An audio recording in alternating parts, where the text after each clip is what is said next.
Sadashivasamarambham Jnanasambandacharyamadyamam Asmadacharyaparyantam Vande Guru Paramparam. I welcome you all with my love and respects. Let's enter into today's satsang. In Bhagavad Gita, 5th chapter, Sanyasa Yoga, 22nd verse. Yehi samsparshaja bhoga dukkayonaya evate adyantavanta kaunteya nateshu ramate buddhaha.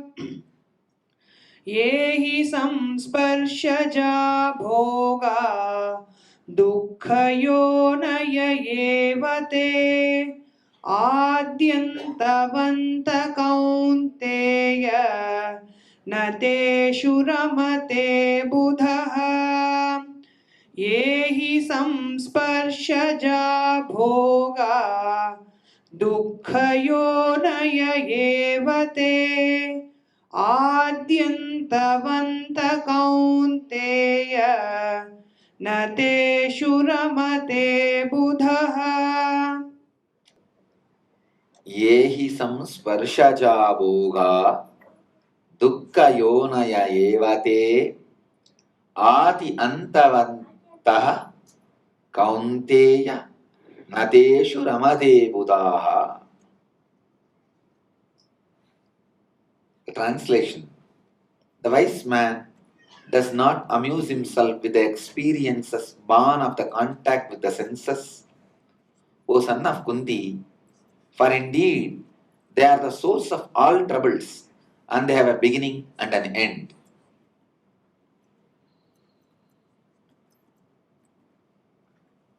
Important sacred secret you need to know from this verse.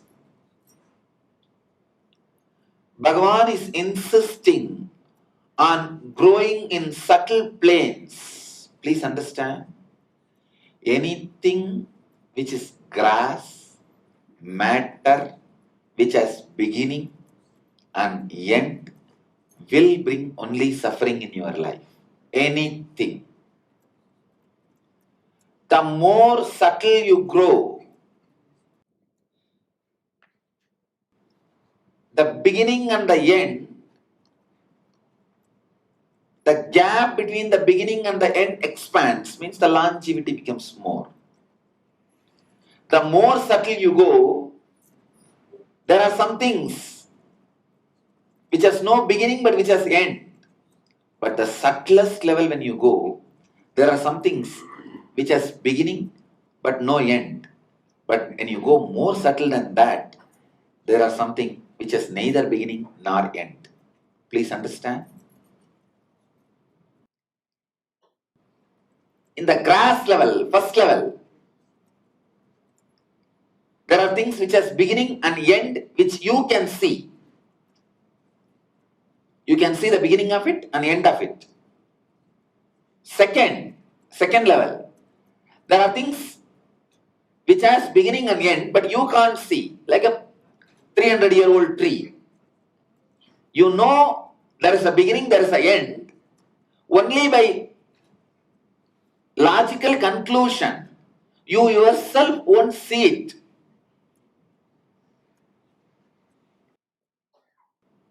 For example, some temples. You know there would have been beginning, there will be an end, but you yourself will not see. You are not going to see it. That is second level. Third level, there are some things which has no beginning but end will be there. For example, delusion, Maya. You can't try to find the beginning of the Maya.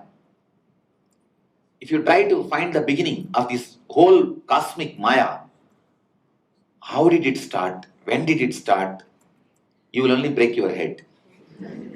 You will never find the beginning. But there's an end for it.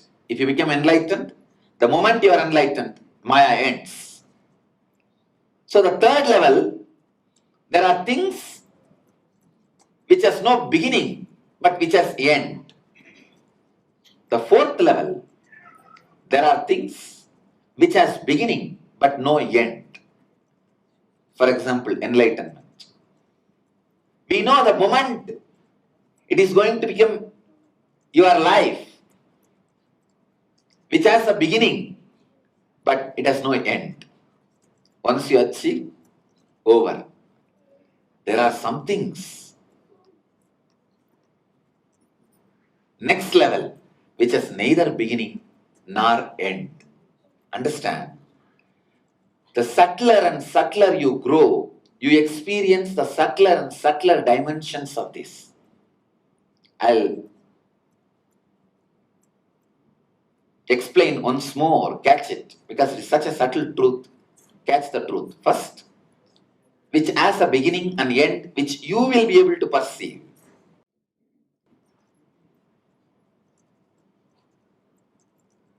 Second, which has a beginning and end, but you will not be able to perceive, which was born 300 years before and which is going to die after 500 years. Third, which has no beginning but end, Maya.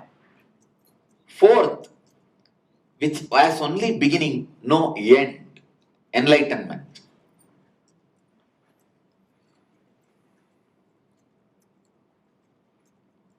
Last, the ultimate, which has neither beginning nor end. When you go subtle and subtle in your life, you experience the next levels in the life. Bhagavan, Sri Krishna was taking us through the earlier sutras to the subtle and subtle truths. Now he is taking us to the ultimate truth with a straight one statement. I can say this statement, the 22nd verse in Bhagavad Gita, is the conclusion of last 10 slokas, 10 verses. Through last 10 verses, Bhagavan was preparing our logic by leading it to the subtle and subtle subjects. Now he is giving the ultimate conclusion. Please understand. Let me define teaching. Teaching means leading your logic to a subtler and subtler planes, and finally making you get the subtlest truth, the unison of existence. When you listen the truth from the right teacher, the very listening makes it as an experience to you. Teaching means, let me define once more, teaching means raising your logic to the subtle and subtle and subtle space, finally making you experience the subtlest existence, the unison of cosmos, unison of universe. Here Bhagavan is leading us to that unison. Is very clear. O Kundi, O son of Kundi, Kaunteya. Bhagavan is using the word Kaunteya here. O son of Kundi, to address Arjuna. Bhagavan is so beautiful and intelligent. For each subject, he will change the Arjuna's name. Now he is talking about suffering. He is using the word, O son of Kunti, because Kunti's whole life is nothing but suffering. A long suffering. And Kunti asks Krishna a boon. O Krishna, let the suffering from all the four corners of the world come to Kunti, but let her not be distracted, removed from your remembrance. Kundi's life is a long suffering. That is why, very subtle way, Bhagavan is saying, O extension of Kundi, O extension of Kaunteya, let you not allow that same patterns to be repeated in your system. Why Kundi's life was a long suffering? Because too many attachments. Too many attachments. Attachment to the name and fame. First thing,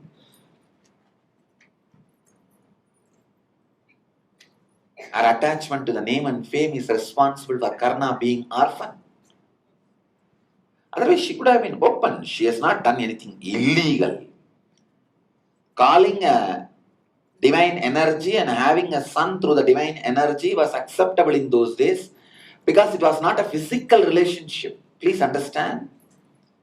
When Surya came, he did not have a physical relationship with Kundi to deliver Karna, because the Surya appearing and Karna delivering, the whole thing has happened within 3 kshana, 3 seconds. So it was not a physical relationship. Nobody is going to question virginity of Kundi. It was a blessing. And that energy came out as Karna. She could have explained to the father, because if you know the whole story, you will understand that Durvasa comes and Kundi serves him, takes care of Durvasa. Durvasa was so pleased. He gives this as a boon to Kundi. Oh, my daughter, you have served me so beautifully, so well. I give you this as a boon. So use this mantra to any god. They will appear and give you whatever you ask and their own energy as a child. So it was a complete straightforward. There is nothing illegal in this whole thing. There is nothing illegitimate. There is nothing immoral. Because nobody is going to question the virginity of Kundi. Nobody is going to say, oh, you did not get married. How did you get the child? Because it's after all a straight spiritual experience. And Kundi's father is not such a guy who will not understand that Durvasa's boon.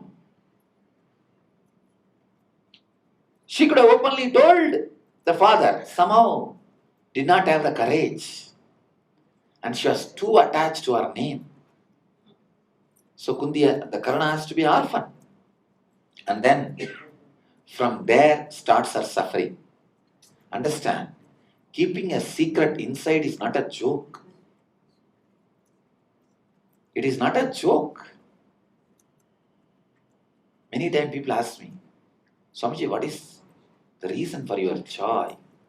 I tell you, one person who constantly speaks will not be able to keep secret, will not have any load on the heart, will always be joyful. I tell you. Because I have to constantly speak, I never tell a lie. Maintaining a lie is very difficult. Once it is a truth, no question, no problem. I can repeat this any 100 number of times. You can listen to all my mystical experiences, whether Ganesha eating the food or Aranagiri Yogeshwara giving me Kavishal, any of those experiences you can listen. Every time I may be giving you more detail, but there will never be a conflict between the facts. Because I have described exactly as it happened. I don't need to remember and repeat. It is very difficult to maintain a lie, understand? Not very difficult, impossible. Especially a person who talks day in and day out. You don't know when you said what. How will you keep it in your memory? The best thing to check whether I am telling a truth, only truth or not, is check me out during the Akashic reading. Put the same question after 2 years, I will be giving the same answer. From memory, you cannot answer. Even if the same question is put by the same person, after 2 years, the answer will be same. Exact word. Even the word will not change. This is the evidence. The Akashic reading is not from the ordinary mind or logic. I am reading from the cosmic archives. If any of you are here who put 2 years before some question during the Akashic reading and got the answer, maybe in the next Akashic reading, put the same question by the same person. See, even the letter or the way the answer comes out will not be different.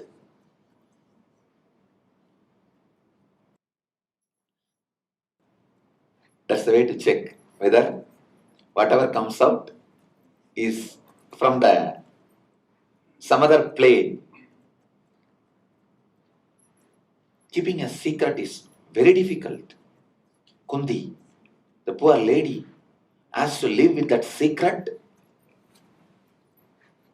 almost till the war beginning. Please understand, till the war beginning. Just before the war, Krishna goes and reveals the secret to Karna. Then she goes and meets Karna, not as a mother to shower the love, but to take the boon to protect other 5 sons. There is a fight between the elder son and other 5 sons. If she is a mother, she must be sitting in the center and trying to patch it up. But she goes there to protect these 5 sons. And then, finally, even her death, when she hears Krishna left the body, in the deep suffering, she has cardiac arrest and leaves the body. Her whole life is a long suffering. Now, Krishna reminds Arjuna, O Kaunteya, son of Kundi, who is extension of a long suffering, do not let that pattern repeat in your life. Come out, wake up. Because mother's patterns are very important. Please understand. After 14th year, your father's patterns do not affect your life directly. But till you die, your mother's patterns affects you directly. Mother's patterns are very important because that becomes very physical core, part of your very physical existence. Once you have an independent, logical education in society, the father's part in you does not have any more power over you. But till you die, your mother's part in you has power over you.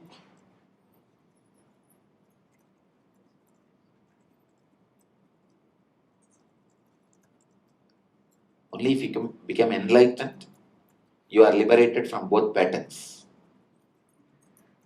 Even then, as long as body is there, your guru's pattern stays in you.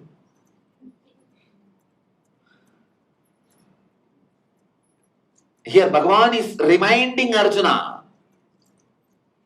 Kaunteya, Nadeshu Ramade Putaha.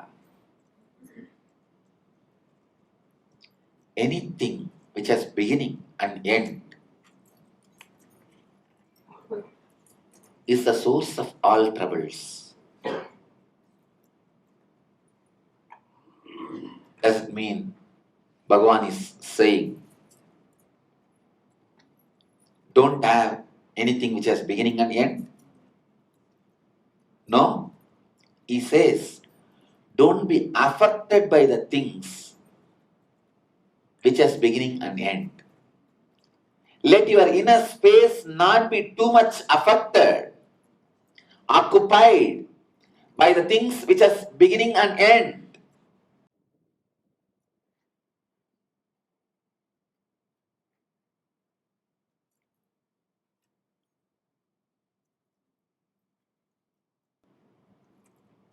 In this one verse, Bhagavan is giving a straight, clear conclusion. Please understand. He is delivering the conclusion. He is not giving any philosophy or poetry. As I said yesterday, no philosophy, no poetry, fact, straight truth. So understand, let your inner space raise to more and more subtle tastes. A person whose inner space is raised to the subtle taste will not enjoy the rumors and scandals about others.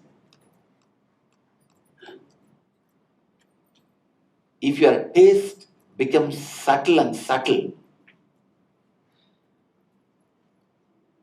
your intake will become of the same quality. When I say intake, not just the food, even the visuals you see through the eyes, the channel you watch, the message you receive, the website you browse, everything will change. Somebody came and told me just 2 days before, Swamiji, I don't know what happened. Suddenly last 6 months, I am getting all the informations about the spiritual channels, spiritual websites, spiritual books. So much of spiritual material is gathering around me. I think world is becoming more spiritual, Swamiji. I said, no, you are becoming more spiritual.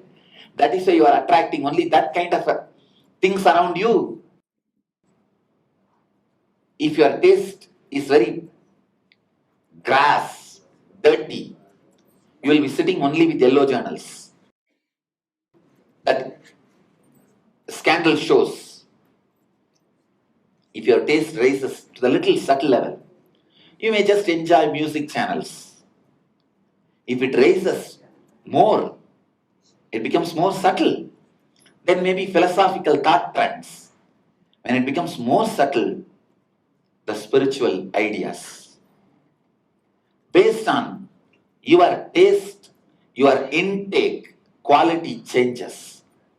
Bhagavan is insisting here to change your taste.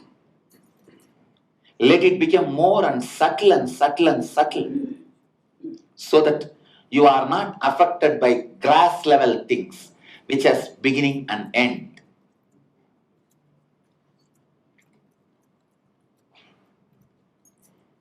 Ehi samparshaha bhoga dukkha yonaya evate adi antavanta kaunteya nateshu ramade buddhaha.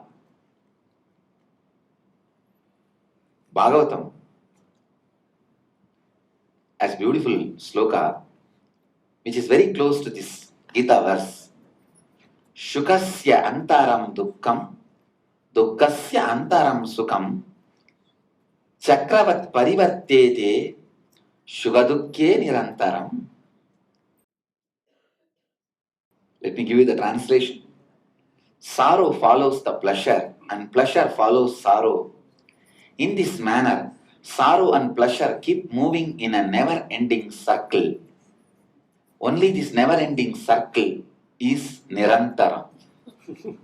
Impermanence is only permanent.